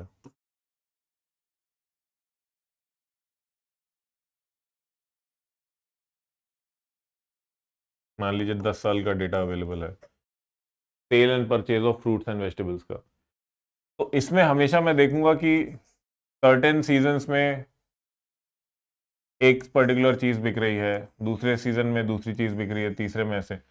तो ये एक लूप फॉर्म कर रहा है, over the years loop form करता जाएगा। यही लूप रिकरेंट न्यूरल नेटवर्क ज्यादा अच्छे से आइडेंटिफाई करता है। टाइम सीरीज डेटा है या लैंग्वेज डेटा है, लैंग्वेज डेटा में भी अगर आप देखें कि मैंने लिखा माय नेम आई, अब ये बहुत ऑब्वियस सी बात है कि अगला कैरेक्टर इज होगा, एस आएगा, right. Almost 100% of the time अगर कोई लिखे माय नेम आई, और वो बोले कि आपको, मशीन लर्निंग एल्गोरिथम को बोले कि आप नेक्स्ट कैरेक्टर मुझे बताइए, तो 100% ऑफ द टाइम वो ऐसे ही प्रेडिक्ट करेगा, क्योंकि इसमें भी एक टाइम सीरीज टाइप का पैटर्न आ रहा है या लूप आ रहा है। इसलिए यहाँ पे भी न्यूरल नेटवर्क अच्छे से परफॉर्म करते हैं। रिकरेंट न्यूरल नेटवर्क के केस में फाइनली हमारा कुछ इस तरह का आर्किटेक्चर बनता है कि आपके पास एक इनपुट आया, वो आपकी एक कंप्यूट लेयर में जाता है और आपका कुछ आउटपुट देता है। साथ के साथ जो आउटपुट होता है, ये तो एक फीड फॉरवर्ड न्यूरल नेटवर्क का आर्किटेक्चर है। जो आउटपुट होता है, ये वापस से अगली बार जो इनपुट आएगा, उसमें ना कि सिर्फ अगली बार के इनपुट को कंसिडर किया जाएगा, पर पुराने आउटपुट को भी कंप्यूट में डाला जाएगा। तो एक तरह से ये हर एक आउटपुट को कंसिडर करता है नए इनपुट के कंप्यूटेशन में। मतलब कि आपका इनपुट का स्टेप्स हैं, मतलब पहला इनपुट आया, वहां से आपने एक आउटपुट निकाला। अब जो दूसरा इनपुट आएगा उसमें आपका आउटपुट निकालने के लिए ये वाला आउटपुट भी कंसिडर होगा, और साथ के साथ ऑब्वियसली इनपुट, नया ये वाला इनपुट तो कंसिडर होगा ही। सिमिलरली इनपुट 3 में आउटपुट 2 कंसिडर होगा, और इनपुट 3 भी कंसिडर होगा, और आउटपुट 1 भी कंसिडर होगा। तो इस आर्किटेक्चर में एक प्रॉब्लम आ जाती है कि लॉन्ग टर्म डिपेंडेंसीज जब बहुत ज़्यादा हो जाती हैं, जैसे कि ये डिपेंडेंसीज बनती जा रही हैं इस पर्टिकुलर आर्किटेक्चर में, तो जो डिपेंडेंसीज हैं जब वो बहुत ज़्यादा डिपेंडेंसीज बन जाती हैं, तब रिकरेंट न्यूरल नेटवर्क बहुत अच्छा परफॉर्म नहीं कर पाता है, क्योंकि बहुत ज़्यादा इंफॉर्मेशन उसको प्रोसेस करनी होती है। उस केस में long short term memory networks आते हैं, या LSTM जिनको हम कहते हैं। LSTM को समझने के लिए आप इस तरह से मानिए कि आप एक मैंशन में गए हैं, और उस मैंशन में विद इन एन आवर एक मर्डर हो जाता है मैंशन के ओनर का या आपके होस्ट का। आपको डिनर पे बुलाया गया है, और आप पिछले 1 घंटे की सारी इवेंट्स को याद करने की कोशिश कर रहे हैं, या लेट्स से 5 घंटे बाद डिनर हुआ, तो 5 घंटे बाद मर्डर होता है, और 5 घंटे की इवेंट्स आप याद करने की कोशिश कर रहे हैं, और ये आइडेंटिफाई आपको करना है कि आपके फ्रेंड्स में से, या ड्राइवर में से, या नौकरों में से कौन एसेंशली मर्डरर था। तो आपके लिए काफ़ी कठिन हो जाएगा सारी क्लूज, जो पूरे 5 घंटे की इवेंट है उसमें सारी क्लूज को रिकलेक्ट करना। पर ह्यूमन दिमाग जनरली मेन इवेंट्स को याद रख लेता है, वेरेज जो RNN है वो सारी इंफॉर्मेशन याद रख रहा है। तो जो अच्छे डिटेक्टिव होते हैं वो इसी केस में, जो मर्डर मिस्ट्री सॉल्व करने वाली बात है, वो मेन चीजें याद रखते हैं, जैसा आपने मूवीज में देखा होगा। तो मेन इवेंट्स को याद रखने की कैपेबिलिटी LSTM के अंदर होती है। इसका आर्किटेक्चर इस तरह से डिफाइंड होता है कि मेन इवेंट से सारी याद रख ले, और जो नॉन एसेंशियल इंफॉर्मेशन है उसको ये हटा देता है। RNN सब कुछ याद करने की कोशिश करता है, तो लॉन्ग टर्म में जितनी भी डिपेंडेंसीज हैं वो उसमें बहुत ज्यादा प्रॉब्लमेटिक हो जाती हैं। तो अगर मैं RNN का ही आर्किटेक्चर लूं, और यहां पे एक स्टेट वेरिएबल डाल दूं, ये स्टेट वेरिएबल एसेंशियल इंफॉर्मेशन को कैप्चर करके रख रहा है, और कंप्यूटेशन में ये स्टेट्स भी जा रही हैं, तब long short term memory networks आपके बनेंगे। इसके बाद आते हैं ऑटो एनकोडर्स। ऑटो एनकोडर्स कुछ अलग टाइप के न्यूरल नेटवर्क्स होते हैं, जिसमें सिग्नल से नॉइज हटा के रीजनरेट करते हैं हम लोग सिग्नल को। आप ऐसा मान लीजिए कि आपके पास एक इनपुट आएगा, उसमें एक एनकोडर की लेयर होती है। एनकोडर आपका उस इनपुट को एक प्रोसेस करके एसेंशियल इंफॉर्मेशन एक्सट्रैक्ट कर लेता है, जिसको हम कोड कहते हैं। उसके बाद वो डिकोडर में जाता है। डिकोडर के अंदर जो कोड है या जो एसेंशियल इंफॉर्मेशन है, उससे रिकंस्ट्रक्ट होती है हमारा आउटपुट। एक क्लासिकल एग्जांपल अगेन हम अगर डिजिट रिकग्निशन का ही देखें, तो मैंने 3 की इमेज दे दी उसको, एल्गोरिथम को, और उस पर अगर मैं ऑटो एनकोडर लगाऊं,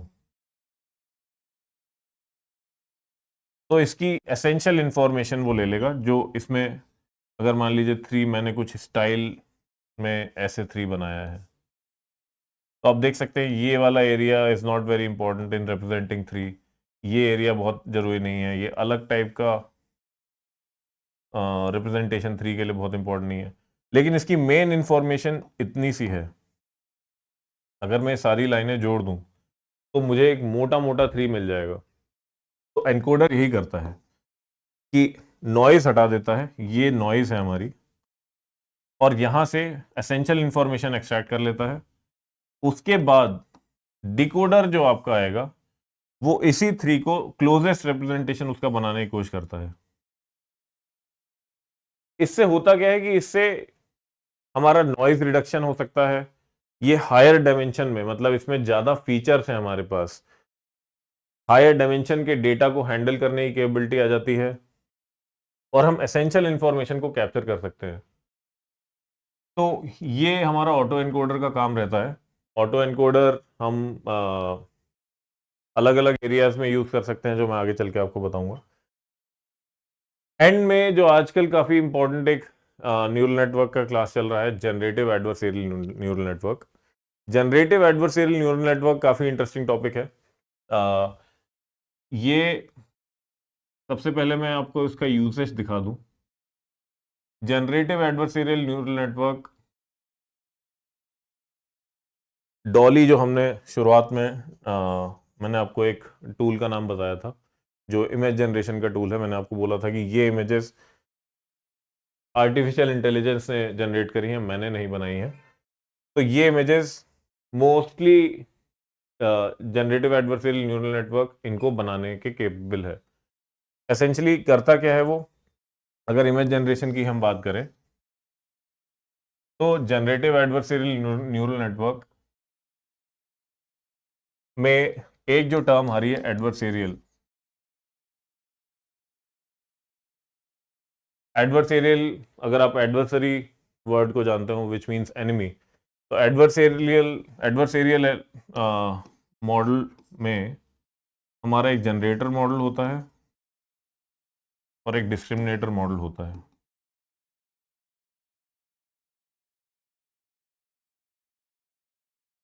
और ये दोनों आपस में एडवर्सरीज होते हैं, या कह लीजिए एनिमीज होते हैं। एक तरह से चोर पुलिस का खेल खेलते हैं। thief is trying to fake, वो एक, अब काम कैसे करता है पहले मैं इस पर आ जाता हूँ। मान लीजिए आपको मोनालिसा की एक पेंटिंग बनानी है। मोनालिसा का एक फेक जनरेट करना है। मोनालिसा वर्ल्ड की सबसे फेमस पेंटिंग्स में से है, वर्ल्ड की सबसे फेमस पेंटिंग है। तो जो जनरेटर मॉडल है, या जो हमारा थीफ मॉडल है, वो मोनालिसा की एक बेसिक सी पेंटिंग बना के आपको दे देगा।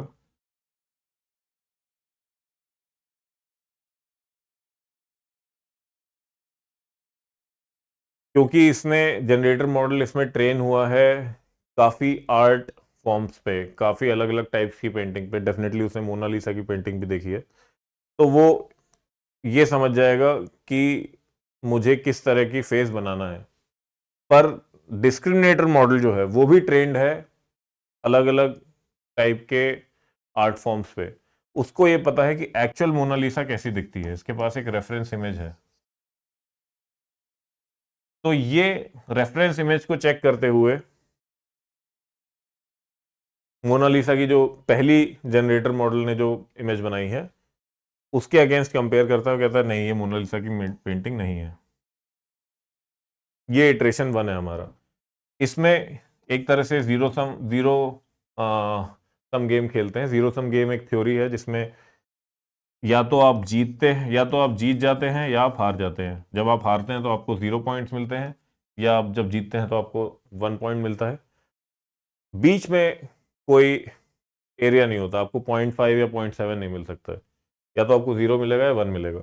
तो इस केस में डिस्क्रिमिनेटर मॉडल जीत जाता है, उसको 1 स्कोर मिल जाता है, जनरेटर मॉडल को 0 मिल जाता है। वापस से ये दोनों गेम खेलते हैं। जनरेटर को अब पता चल जाता है कि ये वाली पेंटिंग काम नहीं कर पाई, तो इससे अच्छी एक पेंटिंग बनाएगा, वो एक सेकेंड इटरेशन बनाएगा। वो डेफिनेटली इससे बेटर होगा, क्योंकि इसको ये पता है कि इससे बेटर बनाने का क्या बैरोमीटर है जिसपे उसको कंपेयर करना है जनरेटर मॉडल को। तो वापस से एक पेंटिंग बनाता है, डिस्क्रिमिनेटर वापस से इसको चेक करता है, वापस से डिस्क्रिमिनेटर जीत जाता है, वापस से जनरेटर को 0 मिल जाता है। तब तक ये बनाता रहेगा जब तक कि वो बहुत क्लोज रिप्रेजेंटेशन ऑफ मोनालिसा ना बना दे, जिससे कि डिस्क्रिमिनेटर मॉडल पकड़ ही ना पाए कि ये मोनालिसा की एक्चुअल पेंटिंग है कि नहीं पेंटिंग है। उस केस में जनरेटर मॉडल जीत जाता है और डिस्क्रिमिनेटर मॉडल हार जाता है। तब ये वाली जो इमेज फाइनली बन के आती है, ये हम यूजर को दिखा देते हैं। तो जनरेटिव एडवर्सरियल नेटवर्क कुछ इस तरह से काम करते हैं। ये one of the most interesting concepts है जो मैंने अभी तक न्यूरल नेटवर्क में एक आर्किटेक्चर पॉइंट ऑफ व्यू से पढ़ा है। मुझे काफी इंटरेस्टिंग लगा था ये। तो इस लेक्चर को खत्म करने से पहले मैं आपसे ये जरूर बोलूंगा कि अभी तक आपको मैंने जो भी कुछ सिखाया, machine learning, deep learning, artificial intelligence, different types of pillars of building a model या paradigms of machine learning which is modelling, learning and inference, जो मैंने आपको डिजिटल रिकग्निशन का यूज केस दिखाया था, ये सभी को ध्यान में रखते हुए जो भी मैंने यूज केसेस आपके सामने प्रेजेंट किए, चाहे वो नेटफ्लिक्स का हो, चाहे वो अलेक्सा, अमेजॉन अलेक्सा का हो, चाहे वो चैट जीपीटी का हो, चाहे वो डिजिटल रिकग्निशन का हो, इन सभी को आप दिमाग में रखिए। और साथ के साथ आप ये भी ध्यान में रखिए कि आपका जो डे टू डे वर्क है, जो पर्सनल लाइफ है, वहां पे आप आंखें खुली रखिए कि क्या क्या मशीन लर्निंग या डीप लर्निंग के एल्गोरिथम आपको फीड किए जा रहे हैं। क्या आपको लगता है कि आप अपने वर्क लाइफ में कहाँ कहाँ पे आप डिफरेंट टाइप के मशीन लर्निंग एल्गोरिथम इम्प्लीमेंट करके टास्क को ऑटोमेट कर सकते हैं? अगर आप ऑपरेशंस में हैं तो ऑपरेशंस की काफ़ी सारी टास्क ऑटोमेट हो सकती हैं, सेल्स की काफ़ी ढेर सारी टास्क ऑटोमेट हो सकती हैं, टेक की काफ़ी ढेर सारी टास्क ऑटोमेट हो जाती हैं मशीन लर्निंग से। तो इनको आप आइडेंटिफाई करना ज़रूर सीख लीजिए और फिर हम टॉप डाउन अप्रोच लेंगे कि सबसे पहले आप एप्लीकेशंस पे ध्यान दीजिए। और हम इस लेक्चर सीरीज में जैसे जैसे हम आगे बढ़ेंगे तो हम एआई या एमएल या DL, where artificial intelligence, machine learning या डीप लर्निंग, इनके एल्गोरिथम्स डिस्कस करते रहेंगे। और आप जो भी सोच रहे हैं एप्लीकेशंस, वो आप कनेक्ट करते रहिएगा कि ये एप्लीकेशन इस वाले पर्टिकुलर एल्गोरिथम से लग सकता है या इस वाले पर्टिकुलर एल्गोरिथम से लग सकता है। तो इससे आपके दिमाग में कुछ माइंड मैप बन जाएगा और डेफिनेटली आप अपने आर्टिफिशियल इंटेलिजेंस के को समझने के गोल की तरफ बढ़ते रहेंगे। तो ये अप्रोच मेरे हिसाब से काफ़ी अच्छी रहती है। जो भी आपको डाउट्स हों, जो भी आपको आपके एप्लीकेशंस के आइडियाज़ हों, डेफिनेटली आप कमेंट सेक्शन में पोस्ट करिए। मैं उनके आंसर दूंगा, आपके साथ डिस्कस करूंगा। तो डिस्कशन से डेफिनेटली आपका काफ़ी नॉलेज गैप आइडेंटिफाई हो जाते हैं और आप उन चीज़ों को पढ़ने में आप आगे बढ़ सकते हैं। तो आज का लेक्चर इतना ही। मिलते हैं हम लोग नेक्स्ट लेक्चर में। अगर आपको ये लेक्चर अच्छा लगा तो डेफिनेटली आप सब्सक्राइब करिए, जिससे कि नेक्स्ट लेक्चर पोस्ट होने पे आपको और रिकमेंडेशन आए, जिससे कि आप देख सकें। Thank you, bye.